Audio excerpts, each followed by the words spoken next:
নমস্কার বন্ধুরা, আমি সুস্মিতা বাংলা ক্যানভাস চ্যানেলে সকলকে স্বাগত জানাচ্ছি। আজ আপনাদের সাথে শেয়ার করব কাতলা মাছের তেল চচ্চড়ি। আজকে এটা আমি বেগুন দিয়ে রান্না করেছি। আরও কিন্তু অনেক কিছু সবজি আপনারা ইউজ করতে পারেন, আমি শুধু বেগুন আর আলু দিয়ে করেছি। তো চলুন দেখে নেওয়া যাক আজকের রেসিপিটা। এখানে কড়াইতে প্রথমে আমি তেল দিয়ে দিয়েছি। তেল গরম হতে এখানে 1 চামচ মতো কালো জিরে দিলাম। কালো জিরের থেকে একটু সুন্দর গন্ধ বেরোলে আমি এখানে কাঁচা লঙ্কা দিয়ে দিয়েছি। কালো জিরে কাঁচা লঙ্কাটা 30 সেকেন্ড মতো ভেজে নেওয়ার পর এখানে আমি 2খানা পেঁয়াজ দিয়ে দিয়েছি। সরু সরু করে পেঁয়াজটাকে কেটে নিয়েছি আর কিছুক্ষণ ভেজে নিলাম একসাথে।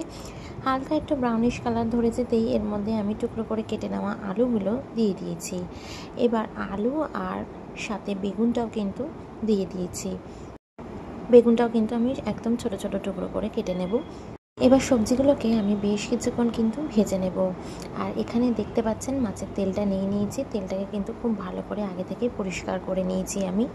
এবার তেলটা কিন্তু আমি এই আলু বেগুনের মধ্যে দিয়ে দেব। সব কিছুর সাথে কিন্তু তেলটাকে এবার ভেজে নিতে হবে। তেলটা দেওয়ার সাথে সাথেই কিন্তু দেখতে পাবেন অনেকটা কিন্তু তেল বেরিয়ে যায়। আর এই রান্নায় কিন্তু জলের ব্যবহার সেভাবে প্রয়োজন পড়ে না। ঢাকা দিয়ে দিয়ে রান্নাটা হয়ে যায়, কিন্তু হ্যাঁ, মাথায় রাখতে হবে যাতে খুব ভালো করে ভাজা হয়। সবজিগুলো ভাজার উপরে কিন্তু টেস্টটা নির্ভর করছে। এর মধ্যে দিয়ে দিলাম 1 চামচ মতো হলুদ গুঁড়ো আর দিয়ে দেবো এখানে পরিমাণ মতো নুন। নুনটা দিয়ে হলুদটা দিয়ে খুব ভালো করে সমস্ত আলু, তেল আর বেগুনটাকে ভালো করে ভাজা ভাজা করে নিচ্ছি। ফ্লেমটাকে আপনারা মিডিয়ামে রাখবেন। সমস্তটাকে এইভাবে ভেজে নিলাম। এবার একটু সামান্য পরিমাণে জিরে গুঁড়ো দিয়ে দিচ্ছি আর ধনে গুঁড়ো দিয়ে দিচ্ছি। 1 চামচ করেই ব্যবহার করছি।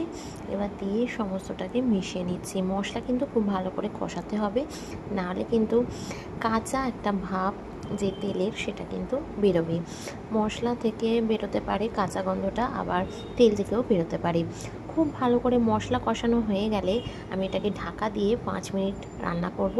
জলের ব্যবহার করব না, আপনারা নিজেরাই দেখতে পাচ্ছেন বেগুন থেকে কিন্তু প্রচুর পরিমাণে জল বেরিয়েছে আর আলুটাও কিন্তু বেশ অনেকটা নরম হয়ে গেছে। তেলও কিন্তু বেশ ছেড়ে এসছে। এবার ঢাকা তুলে নিলাম। ঢাকা তোলার পর শুকনো লঙ্কার গুঁড়ো দিয়ে ভালো করে নাড়িয়ে চাড়িয়ে আরও 5 মিনিট ঢাকা দিয়ে রান্না করে নেব। এইভাবেই 2 মিনিট করে ঢাকা দিয়ে দিয়ে যদি রান্না করা যায় তাহলে কিন্তু দারুণ টেস্ট হয়। মশলা কষানোর উপরেই কিন্তু এই রান্নার স্বাদটা নির্ভর করে। আপনারা দেখতে পাবেন বেশি মশলা না ব্যবহার করেও কতটা টেস্টি একটা রান্না তৈরি করা যায়। আর এই রান্নাতে অস্বাভাবিকভাবে কোনো জলের প্রয়োজনই পড়লো না। মাছের তেল চচ্চড়ি একদম রেডি। 2 মিনিটের জন্য স্ট্যান্ডিং টাইম দিয়ে এবার প্লেটের মধ্যে সার্ভ করে দিচ্ছি।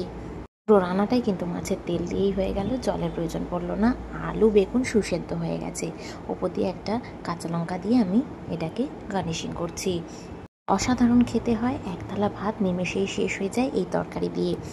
অবশ্যই বাড়িতে ট্রাই করবেন আর কমেন্টসে জানাতে ভুলবেন না কেমন হয়েছে। ভালো লাগলে লাইক, শেয়ার অ্যান্ড সাবস্ক্রাইব করতে অবশ্যই ভুলবেন না। পাশে থাকা বেল আইকনটা অবশ্যই প্রেস করবেন নতুন ভিডিওর আপডেটসের জন্য। আপনারা খুব খুব ভালো থাকবেন, সুস্থ থাকবেন। কমেন্টসে জানাবেন ভালো লাগলো কি খারাপ লাগলো। আর যারা নতুন বন্ধু অবশ্যই কিন্তু সাবস্ক্রাইব করতে ভুলবেন না। আবার আপনাদের সাথে দেখা হবে নতুন একটি রান্নার ব্লগে। টাটা।